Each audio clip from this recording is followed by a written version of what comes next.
વંદે માતરમ વિદ્યાર્થી મિત્રો, ધોરણ 10 અને વિષય સામાજિક વિજ્ઞાન, જેમાં અર્થશાસ્ત્રનો 17મો પાઠ છે એનો ભાગ બીજો. એમાં આપણે આજના દિવસે ગરીબી નિવારણની વ્યૂહરચનાઓ અને ગરીબી નિવારણ માટે સરકારે બનાવેલા મુખ્ય કાર્યક્રમો છે એમની ચર્ચા કરશું.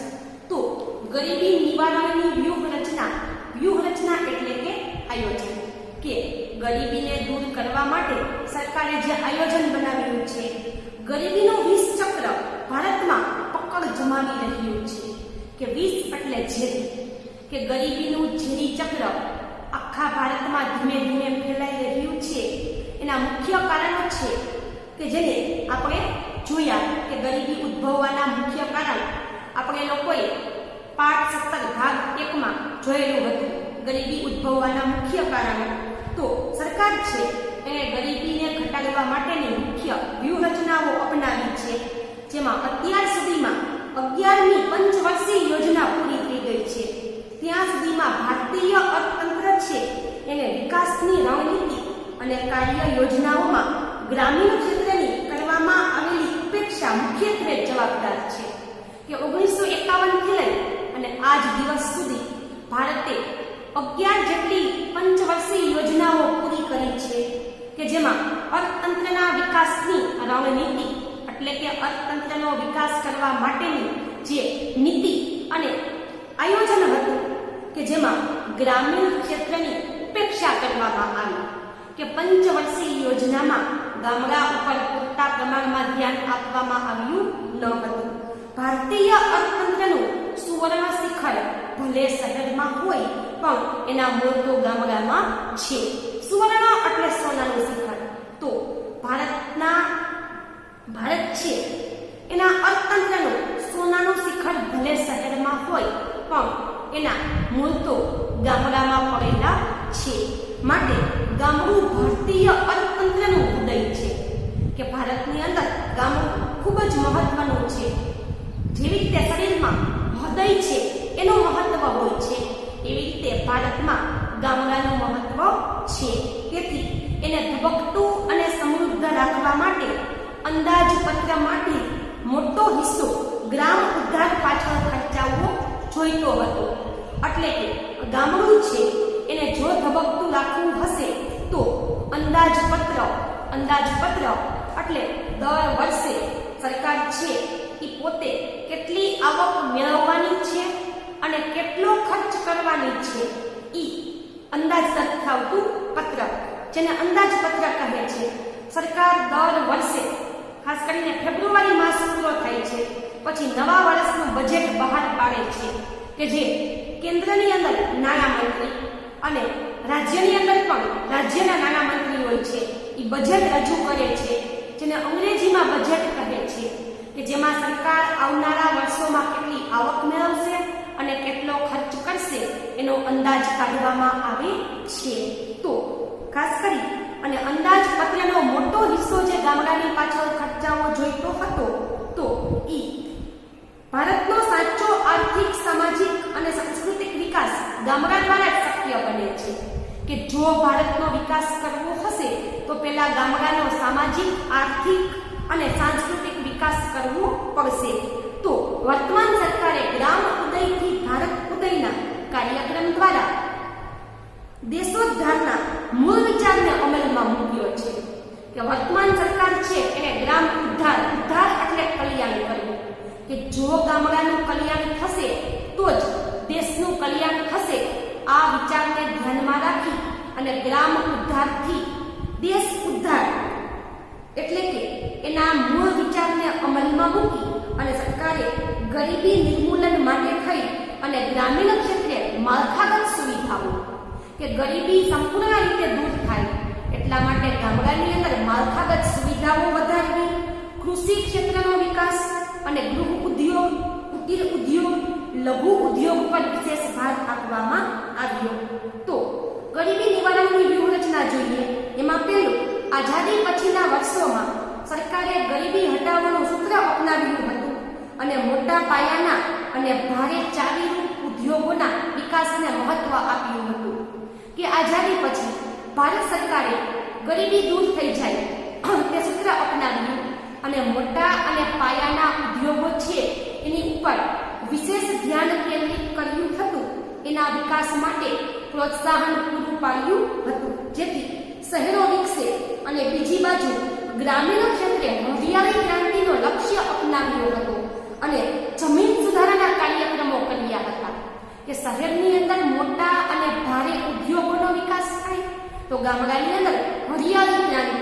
તો હરિયાળી ક્રાંતિ એટલે શું કે ખેતીની અંદર સુધારેલું બિયારણ, જંતુનાશક દવાઓ, સિંચાઈની સગવડો, આધુનિક યંત્ર આ બધાની મદદથી ખેતી કરી અને ખેતીનું ઉત્પાદન વધારવામાં આવે એને હરિયાળી ક્રાંતિ કહે છે.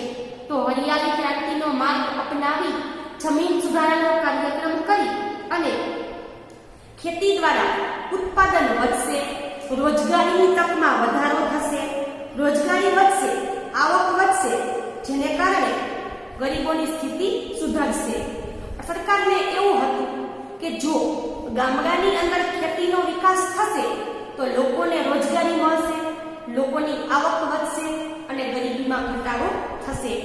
ઉદ્યોગોના વિકાસમાંથી ઉદ્યોગ માલિકોને આર્થિક લાભ મળશે, જેનાથી ધનિક કે જમીનદાર ખેડૂતો છે એની આવકનો લાભ ગરીબો સુધી વિસ્તરશે. તો એક બાજુ ખાસ કરીને શ્રીમંત ખેડૂતો છે એનો લાભ એમના કારીગરોને અને મજૂરોને મળશે, તો બીજી બાજુ ઉદ્યોગોના માલિકો કે જે ધનિકો છે એની આવક વધે તો એનો લાભ એના કારીગરોને મળશે એવું સરકારને આશા હતી. પણ ગરીબોની સંખ્યા ઘટશે આવી સરકારને આશા હતી, પણ આ આશા છે એ સરકારની પૂર્ણ થઈ શકી નહીં. દેશમાં આર્થિક વિકાસની ગતિ ધીમી રહી કે ઝડપથી દેશમાં આર્થિક વિકાસ કરી શકાયો નહીં. સરકારે શું કર્યું કે આઝાદી પછી શહેરની અંદર મોટા અને ભારે ઉદ્યોગો વિકસે કે જેમાં મોટા ભાગના લોકોને રોજગારી મળે અને ગામડાની અંદર ખેતીનો વિકાસ થાય, જેને કારણે ગામડાની અંદર રોજગારી મળે. એનાથી ઉલટું થયું કે ઉદ્યોગોના માલિકો ધનિક બની ગયા, ખેતરના માલિકો ધનિક બની ગયા અને ગરીબો હતા એ ગરીબને ગરીબ રહી ગયા. દેશમાં આર્થિક વિકાસનો દર ધીમો રહ્યો. મંદ આર્થિક વિકાસની સાથે આવકની અન્યાયી અને અસમાન વહેંચણી થતા આવક અને સંપત્તિનું કેન્દ્રીકરણ થયું અને સમાજના અમુક ધનિકોના હાથમાં જ રહ્યું. એટલે કે આવકનું કેન્દ્રીકરણ થયું. કેન્દ્રીકરણ એટલે કોઈ એક કે થોડા લોકોના હાથમાં આવી જાય તો આવક થોડા લોકોના હાથમાં આવી ગઈ. પરિણામે આર્થિક વિકાસના લાભ ગરીબોને પ્રાપ્ત થઈ શક્યા નહીં. આવકની અસમાન વહેંચણી થતા ધનિકો વધારે ધનિક અને ગરીબો વધારે ગરીબ બન્યા. બીજું, સરકારે આવકની અસમાનતા દૂર કરવા માટે કરવેરાની નીતિમાં ગરીબોને જીવન જરૂરિયાતની વસ્તુઓ મળી રહે એ માટે થઈ અને ધનિકોની ચીજ વસ્તુ કે સેવાઓ, મોજ શોખ કે ભોગવિલાસની વસ્તુઓ ઉપર ઊંચો કરવેરો લાગ્યો. સરકારે બીજું ઉપાય શું કર્યું કે આવકની અસમાનતા દૂર થાય, બધાઈને સરખી આવક મળે એટલા માટે ગરીબોની જે જીવન જરૂરી વસ્તુઓ છે એનું ઉત્પાદન વધે અને બીજી બાજુ શ્રીમંતો છે એની મોજ શોખની વસ્તુઓનું ઉત્પાદન ઘટે. એટલા માટે આવી વસ્તુ ઉપર ઊંચો કર એટલે ટેક્સ નાખવામાં આવ્યો. તેની સાથે ગરીબોની ચીજ વસ્તુ પાછળ વપરાશી ખર્ચ વધી ન જાય, આવકનો મોટો હિસ્સો જીવનની પાયાની જરૂરિયાત ખરીદવા માટે ખર્ચાઈ ન જાય એટલા માટે થઈ અને જાહેર વિતરણ પ્રણાલી વ્યાજબી ભાવની દુકાનો શરૂ કરી કે એક બાજુ ધનિકોની વસ્તુ ઉપર ઊંચો ટેક્સ લગાવ્યો તો ગરીબોની આવક જીવન જરૂરી વસ્તુ લેવા પાછળ ખર્ચાઈ ન જાય એટલા માટે જાહેર વિતરણ પ્રણાલી, વિતરણ એટલે વહેંચવું, કે જાહેરમાં વહેંચવાની રીત અમલમાં મૂકી અને વ્યાજબી ભાવની દુકાનો છે એ શરૂ કરી કે જ્યાં નિયત જથ્થામાં, ચોક્કસ જથ્થામાં ઘર આંગણે વસ્તુ પૂરી પાડી અને લોકોનું જીવન ધોરણ ઊંચું લાવવાનો વ્યૂહ અપનાવવામાં આવ્યો. એટલે કે ઘર આંગણે નક્કી કરેલા પ્રમાણમાં વ્યક્તિઓ છે એને દર મહિને જે જીવન જરૂરી વસ્તુઓ મળી રહે એવો પ્રયત્ન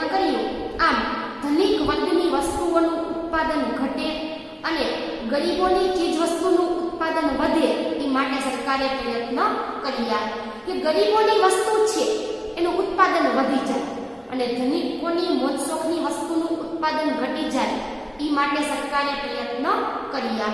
ત્રીજું, ગરીબી નાબૂદી માટે કૃષિ ક્ષેત્રે વિશેષ ભાર આપવાની જરૂર સમજાતા સરકારે જમીન સુધારાના ઉપાયો, જમીન ટોચ મર્યાદા ધારો, ગરોતનું નિયમન, ખેડ હકની સલામતી જેવા અનેક કાયદાઓથી ગ્રામીણ ક્ષેત્રે ધનિક ખેડૂતો કે જમીનદારોની આવકનો મોટો ઘટાડો કરી અને જમીન વગરના ખેત મજૂરો કે ગરોતિયાની આવકમાં વધારો થાય એ રીતે ગરીબોની સ્થિતિમાં સુધારો લાવવાનો વ્યૂહ અપનાવ્યો કે ગરીબી નાબૂદી માટે સરકારે કૃષિ ક્ષેત્ર ઉપર વિશેષ ધ્યાન આપ્યું.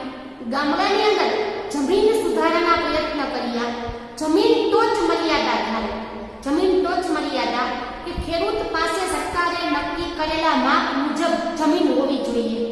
સરકારે નક્કી કરેલા નિયમથી જો ખેડૂત પાસે જમીન વધારે હોય તો એ જમીન સરકાર લઈ લે છે અને આ જમીન ગરીબ ખેડૂતોને વાવવા માટે આપી દે છે, જેને જમીન ટોચ મર્યાદા કાયદો કહે છે કે જેમાં વધારાની જમીન ધનિક ખેડૂત પાસેથી લઈ અને સરકાર ગરીબ ખેડૂતને વાવવા માટે આપી દે છે. ગવત નિયમન, ગવત એટલે મજૂરીઓ કે મજૂર લોકો છે ખેત મજૂરી કરે છે એનું નિયમન કરવું અને ખેડ હકની સલામતી આપવી કે જે લોકો ખેતીમાં મજૂરી કામ કરે છે એને ખેતર ખેડવાની સલામતી આપવી, જેનાથી ગામડાની અંદર ધનિક ખેડૂતો અને જમીનદારોની આવક ઘટે અને જમીન વગરના ખેત મજૂર કે ગરોતિયાની આવકમાં વધારો થાય એવી ખાસ કરી અને ગરીબોની સ્થિતિ સુધારવાનો સરકારે પ્રયત્ન કર્યો. ચોથું, સરકારે કૃષિ અને કૃષિ આધારિત ઉદ્યોગો અને પ્રવૃત્તિ વિકસે, એટલે કે સરકારે ખેતી અને ખેતી સિવાયની અન્ય પ્રવૃત્તિનો વિકાસ થાય, જેમ કે પશુપાલન, ડેરી ઉદ્યોગ, મત્સ્ય ઉદ્યોગ, વનીકરણ, નાની મોટી સિંચાઈની યોજનાઓ એનો વિકાસ સાધવો, ગૃહ ઉદ્યોગો, કુટીર ઉદ્યોગો, લઘુ ઉદ્યોગો એને ખાસ પ્રોત્સાહન આપવું.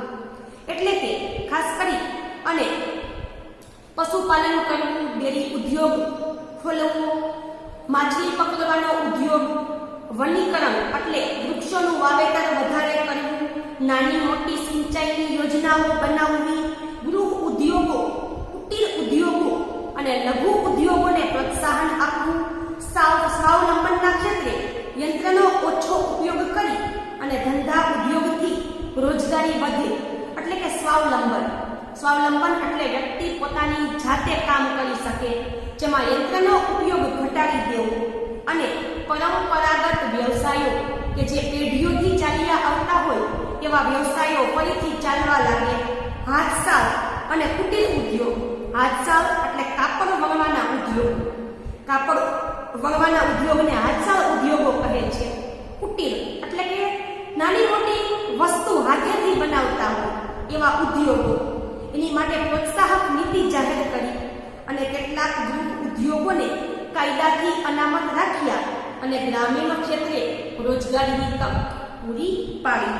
ગ્રામીણ યુવકોને વૈકલ્પિક રોજગારી મળી શકે કે ગામડાની અંદર ખેતી સિવાયના સમયમાં વૈકલ્પિક રોજગારી મળે, એટલા માટે યુવાનોને શિક્ષણ, તાલીમ અને કૌશલ્યમાં વધારો થાય એવા રોજગારલક્ષી કાર્યક્રમો અમલમાં મૂક્યા. રોજગારીના નવા ક્ષેત્ર ખોલ્યા અને જેનાથી સ્વરોજગારીના કાર્યક્રમ દ્વારા ગામડાની અંદર ગરીબી દૂર થાય અને લોકોને રોજગારી મળે એવા પ્રયત્ન કર્યા.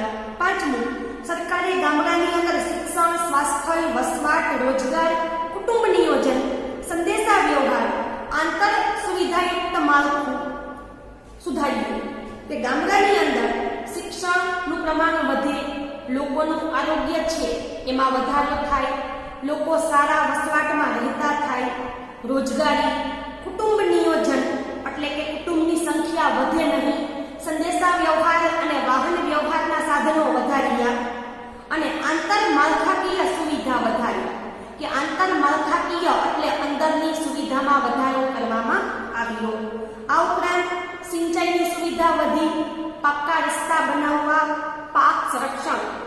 પાકોનું રક્ષણ કરવું, કૌશલ્ય અને તાલીમનું ક્ષેત્ર, ખેતી ક્ષેત્રે સુધારા કર્યા, પાકની વિવિધ જાત વિકસાવી, કે ખેતીમાં સુધારા કર્યા, અલગ અલગ નવ બિયારણ શોધી અને પાકની જાત વિકસાવવામાં આવી, ખાતર ટ્રેક્ટરની સુવિધા માટે સસ્તી બેંક લોનનું ધિરાણ આપ્યું, કે ખાતર અને ટ્રેક્ટર ખરીદવા માટે સસ્તા દરથી લોન મળે એવા પ્રયત્ન કર્યા.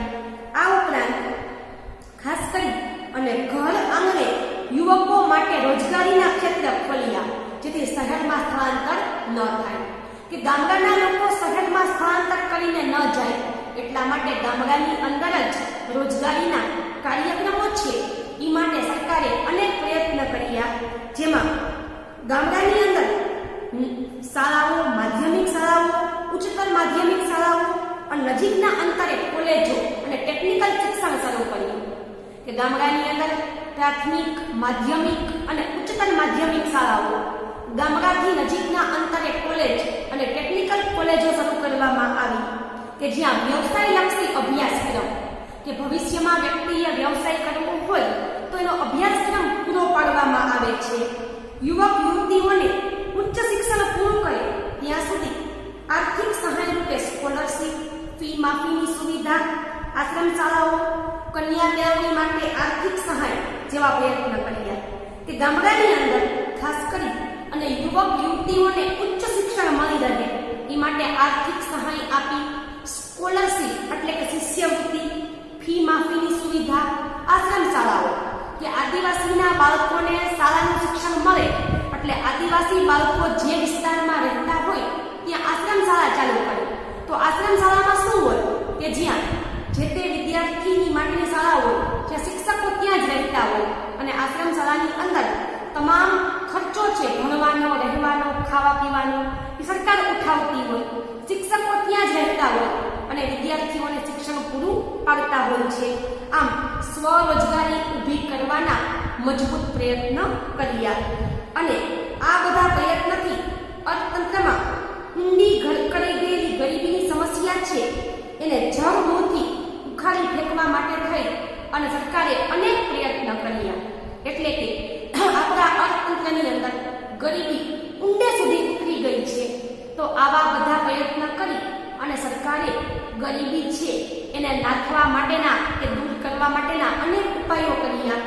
વિશ્વ બેંક 2030 સુધીમાં વિશ્વમાંથી ગરીબી નિર્મૂલન કરવાના વિઝનને મિશન રૂપે પૂર્ણ કરવા ભારતે હજી ઘણી લાંબી મજલ કાપવાની છે. કે વિશ્વ બેંક છે એમને 2030ની સાલ પૂરી થાય ત્યાં સુધીમાં ગરીબી નિર્મૂલન કાર્યક્રમનું એક વિઝન રાખ્યું છે.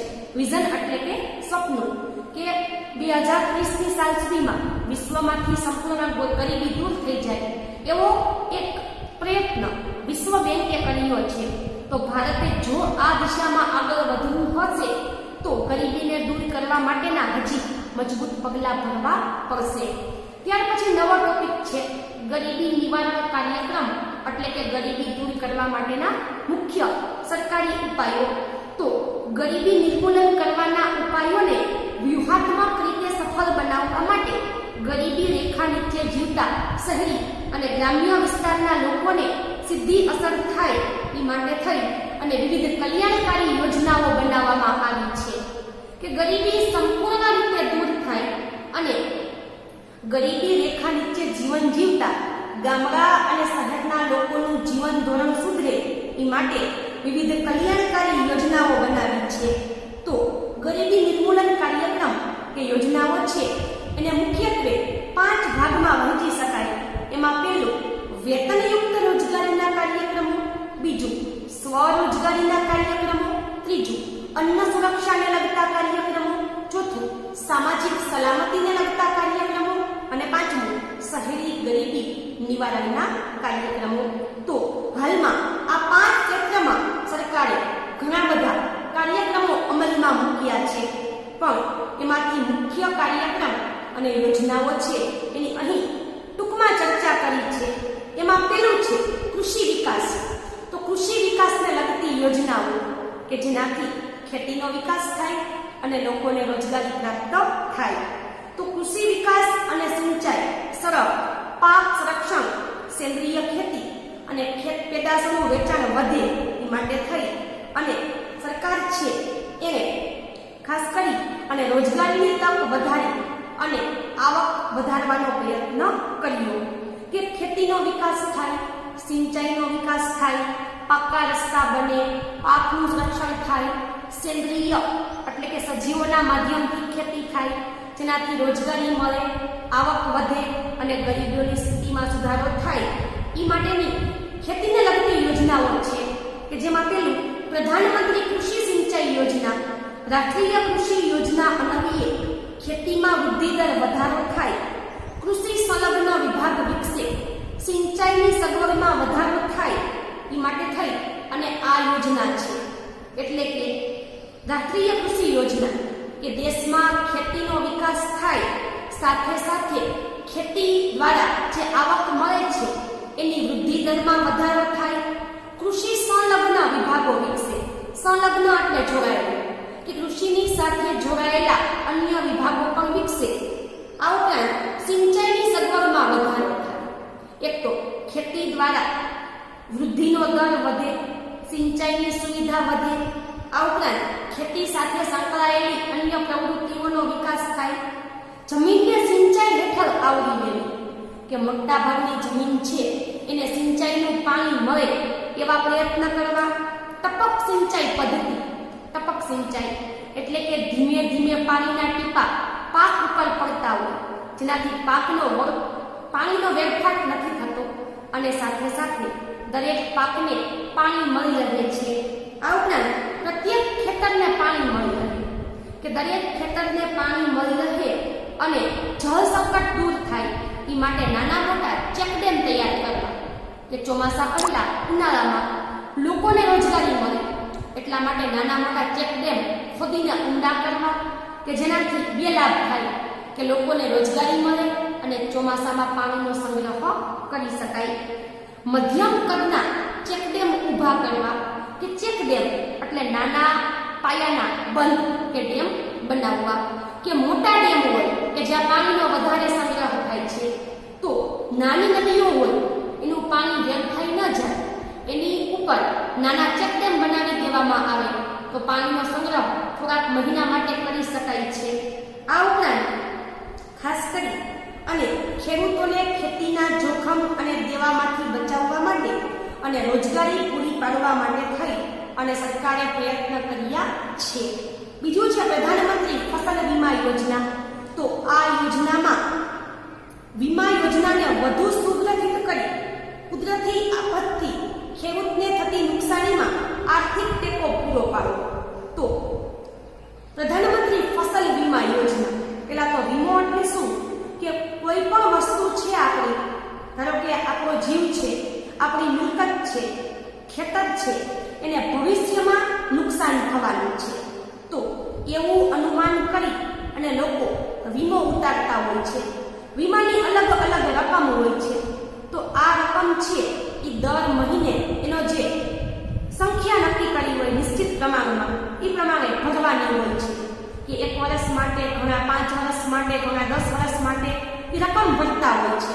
એ વીમા કંપનીએ નક્કી કરી હોય કે આપણે જેટલો વીમો ઉતાર્યો છે, ઉદાહરણ તરીકે આપણો જીવન વીમો હોય તો લાખ રૂપિયાનો વીમો હોય, તો વીમા કંપનીએ આપણું પ્રીમિયમ નક્કી કર્યું હોય 3000 રૂપિયા. તો પ્રીમિયમ એટલે શું, કે વીમાની રકમ જે ભરવામાં આવે તે. તો વ્યક્તિને દર મહિને 3000 રૂપિયા ભરવાના થતા હોય છે.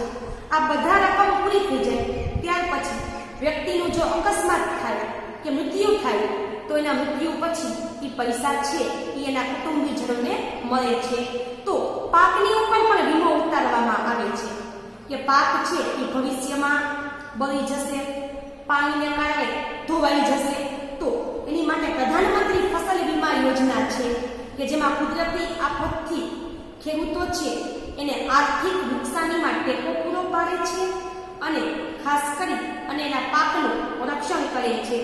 ટેકાના ભાવે કપાસની ખરીદીમાં બોનસ અને પાકના નુકસાનમાં વળતર આપવું, કે ટેકાના ભાવે કપાસની ખરીદી કરે છે અને નુકસાન થાય પાકને તો વળતર આપે છે. ભાવોની સ્થિરતા માટે ક્ષતિમુક્ત ખુશીભાવ પંચની રચના કરવામાં આવી છે કે ભાવો સ્થિર રહે એટલા માટે ક્ષતિમુક્ત, ક્ષતિ એટલે નુકસાન, કે ભાવ સ્થિર રહે, ભાવમાં વધારો ન થાય એટલા માટે નુકસાની વગર ક્ષતિમુક્ત કૃષિભાવ પંચની રચના કરવામાં આવી છે. રાષ્ટ્રીય પેયજળ કાર્યક્રમ, પેય એટલે પીવાનું પાણી, તો દરેક ખેતરને પાણી મળે, હયાત કેનાલનું માળખું સુધારવું. કેનાલ એટલે નહેર, કે નદીમાંથી જે નહેર નીકળતી હોય તો આ નહેર છે એનું માળખું સુધારવું. જમીન ધોવાણ અટકાવવું, કે જમીનને ધોવાથી બચાવવી. અનુસૂચિત જનજાતિના ખેડૂતો છે એને નવી ટ્યુબવેલ, ક્ષાર પ્રવેશ નિયંત્રણ જેવા કાર્યક્રમો અમલમાં મૂક્યા.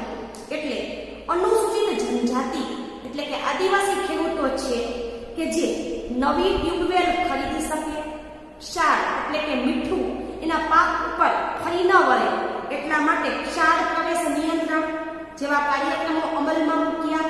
આ ઉપરાંત દેશમાં પાણીનું પ્રમાણ વધે એટલા માટે તળાવનું ખોદકામ, વોટરશેડ વિકાસ એટલે કે પાણીનો સંગ્રહ કરવા માટે થઈ અને વોટરશેડ વિકાસની યોજનાઓ, ટાંકીનું નિર્માણ ગામડામાં કરી અને પાણીનું સંગ્રહ કરવું, વરસાદી પાણીનો સંગ્રહ કરવું, વન રોપણ એટલે વૃક્ષોનું પ્રમાણ વધારવું, નહેરની લાઇનિંગ બનાવવી, કે નદીમાંથી નહેર કાઢી અને ખેતરને સિંચાઈની સગવડ મળે એટલા માટે નહેર બનાવવી, ઝાડ છોડ લગાવવા એટલે કે ખેતરની બંને બાજુ કે રસ્તાની બંને બાજુ વૃક્ષ અને છોડ લગાવવા જેવા નવીનીકરણ અને ચેકડેમનો પુનરુદ્ધાર, કે ચેકડેમ છે એ સુકાઈ ગયા હોય કે તૂટી ભાંગી ગયા હોય તો ફરીથી રિપેરિંગ કરવા. આવા રોજગારલક્ષી કાર્યક્રમો છે કે જેના દ્વારા ગામડાની અંદર કૃષિ સિવાયની અન્ય રોજગારી ગરીબ લોકો મેળવી શકે અને સાથે સાથે ગરીબી રેખામાંથી બહાર આવી જાય. કે ગામડાની અંદર તળાવનું ખોદકામ કરવું, ત્યાર પછી પાકા રસ્તા બનાવવા, રસ્તા છે એની બંને બાજુ વૃક્ષો વાવવા, આ ઉપરાંત ચેકડેમ છે તે બનાવવા કે જેને કારણે ગરીબ લોકો છે એને ખેતી સિવાયની અન્ય આવક મળી રહે અને એમને આર્થિક ટેકો પૂરો થાય. તો બીજી બાજુ પાણીનો સંગ્રહ કરી અને મોટા ભાગે દરેક ખેતરને પાણી પૂરું પાડી શકાય. તો ગુજરાત સરકાર છે એને ગરીબી નિવારણ કરવાના ઉપાયો હાથ ધર્યા છે, જેમાં છેલ્લા દશકામાં ગરીબ કલ્યાણ મેળાઓ યોજ્યા છે. કે ગુજરાત સરકારે છેલ્લો દશકો એટલે છેલ્લા 10 વર્ષમાં ગરીબ કલ્યાણ મેળા યોજી અને ગરીબો છે એને રોજગાર કરવા માટેની અમુક વસ્તુઓ પૂરી પાડી છે.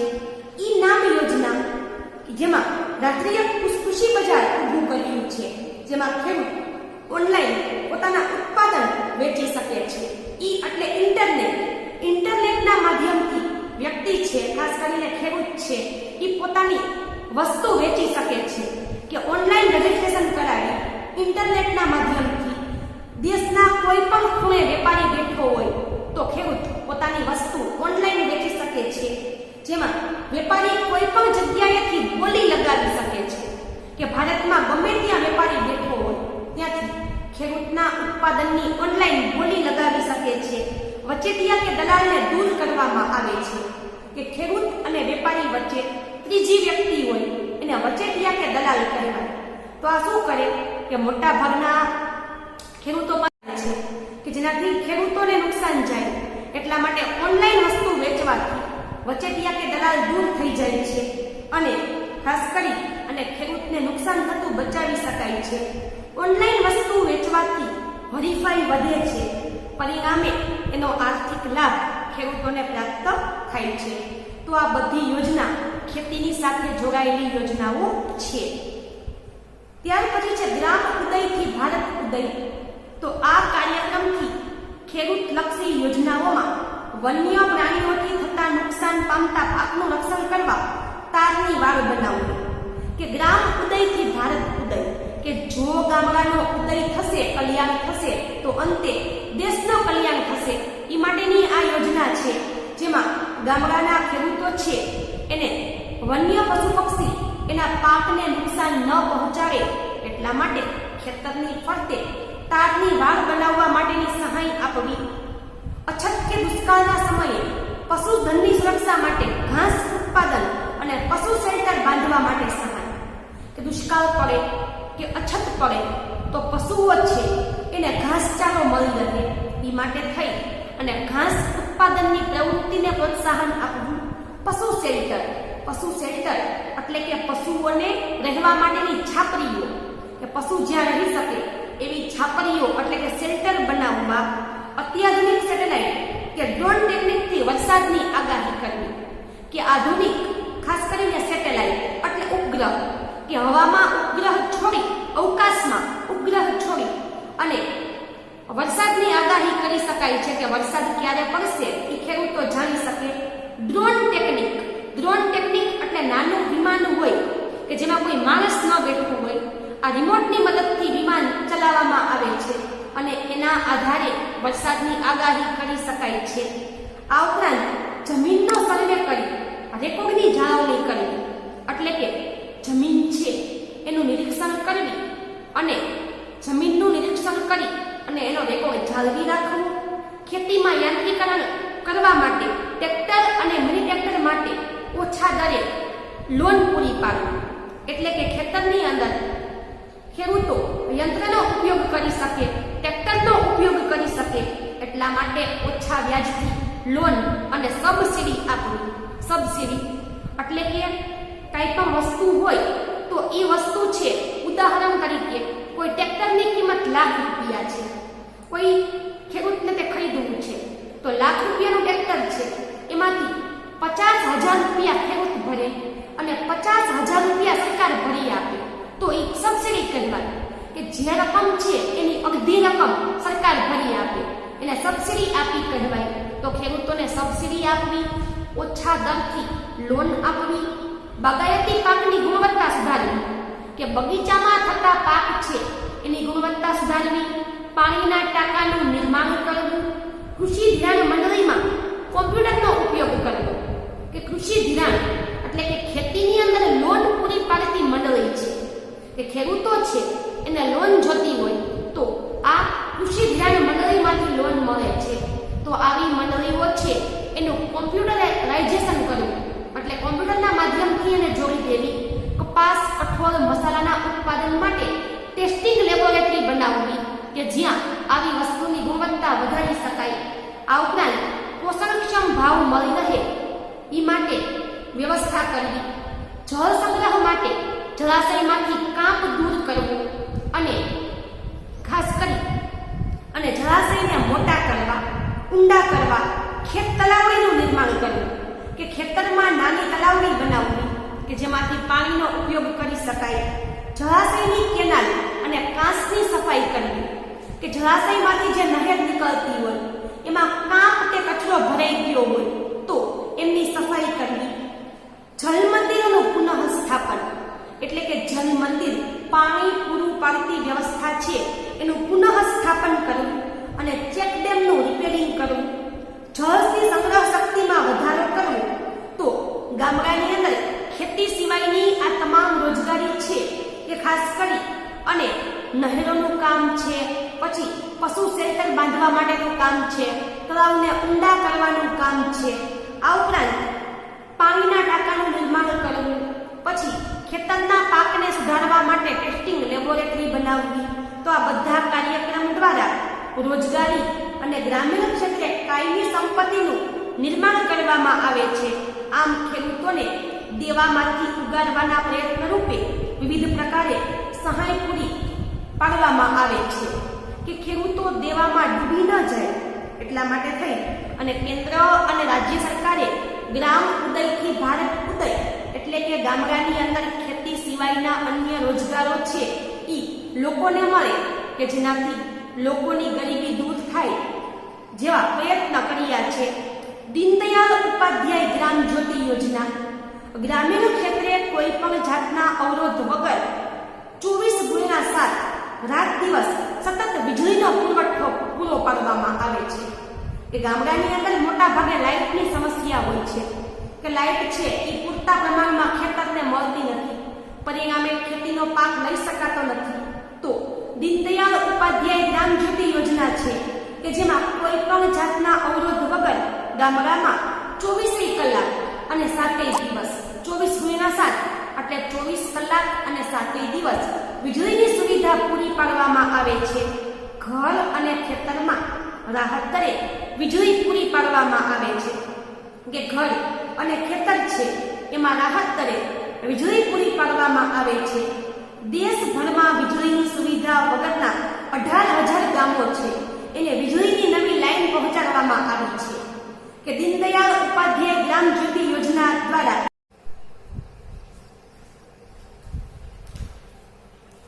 ત્યાર પછી જોઈએ આદિવાસી મહિલાઓ છે એને પશુપાલન માટે સંકલિત ડેરી વિકાસની યોજના કે જેમાં કૃષિ વિષયક અને બાગાયતી ખેતીના વિકાસ માટે વેલાવાળા પાક અને મંડપ બનાવવામાં સહાય આપવી કે ખેતીની અંદર ખાસ કરી અને આદિવાસી મહિલાઓ છે કે જે ખેતી માટે બાગાયતી પાક લેતી હોય જેમ કે વેલાવાળા કે મંડપવાળા પાક છે એની માટે સહાય આપવી.